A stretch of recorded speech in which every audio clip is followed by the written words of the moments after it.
today I'm up on the top of the van installing this 3-meter length of Unistrut, and what I've done is I've pulled out the plugs from here from 4 positions along the van, and I'm going to be bolting this Unistrut to the guttering to support my solar panels. In order to remove the plugs, I'm using this Black & Decker heat gun, applying heat to the plastic covers of the holes. I've marked which ones with a Sharpie that I want to pull out. I'm going to be heating this up and then using a chisel just to lift it up a little bit with a pair of pliers to pull it out.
Okay, what I've done is I've cleaned off the excess mastic from around the holes using first of all some white spirit, and then to clean off from the white spirit some methylated spirit. So I've been able to clean off the holes pretty well,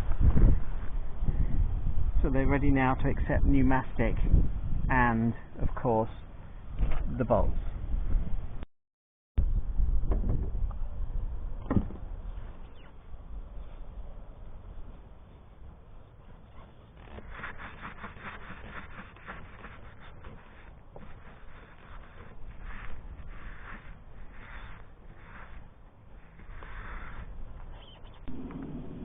What I'm doing now is putting some of this grey mastic over these holes.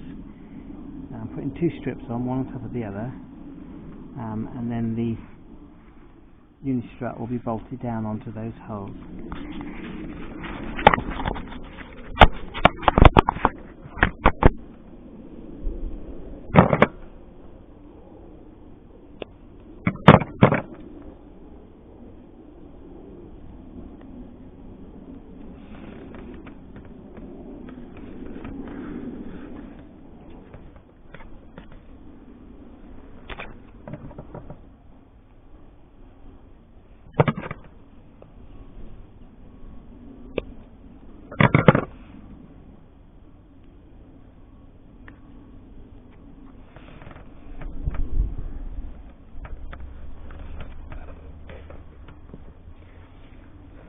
I'm putting 2 strips.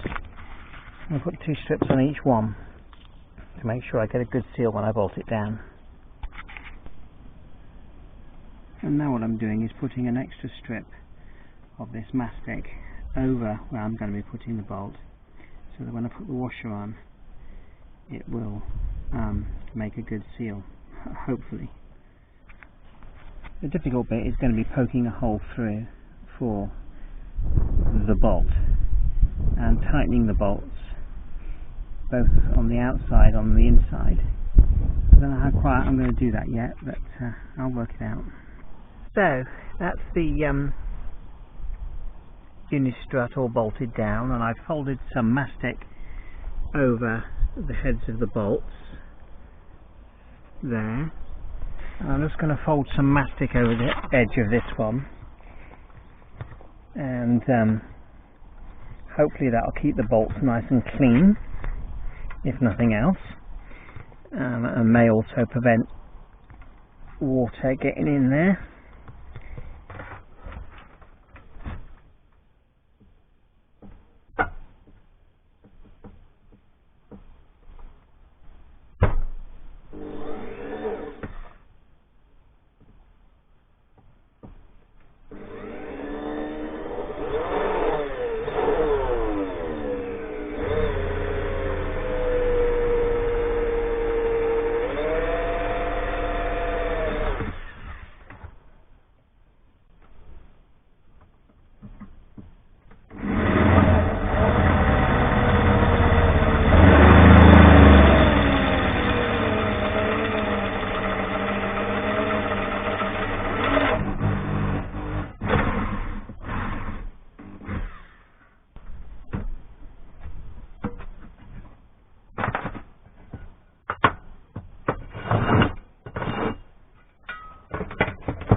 Okay, so I've put the solar panels on my van.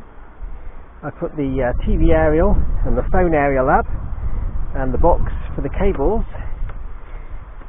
As you can see, I've mounted it to the Unistrut using a couple of aluminium brackets. The first brackets I bought were a little bit too small, so I just bought another set and bolted them together. It's all bolted down with M8 screws, so these solar panels are going nowhere. I'm very, very pleased with how that turned out. And there's just enough room under the panels so it doesn't touch the roof of the roof of the van. That's a 150 watt panel from Renogy. I don't know how well they'll perform yet, but we'll have to do some tests. And I've still got room for one more at the other end if I need to expand the network. And I've also put a little vent in the floor. Now you might think that's a bit strange, but I'm going to be bonding a pipe into the top of that, and that pipe's going to run all the way up to about there, where I'm going to have a T-junction, and then all the way up and through the roof. And where the cables from the solar come in through the roof, they're going to be going down through the pipe, and they're going to be looping down and then up again, and then coming out to the electricity cupboard, which is up here. Now the reason I'm doing that is because if any water leaks in through the cable gland, it's going to drain straight out through the floor. Having lived in a van for 6 years, leaks are a problem, and I want to make sure that wherever I've got holes in the roof of my van, that I've sealed them to the point where they're not going to leak. So I've threaded the wires, I don't know if you can see that, I've threaded the wires down the conduit from the roof gland, comes down to here, and then they go into here and around and out to the electricity cupboard just there.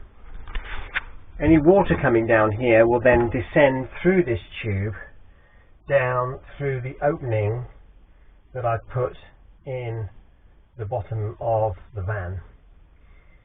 I'm going to glue that.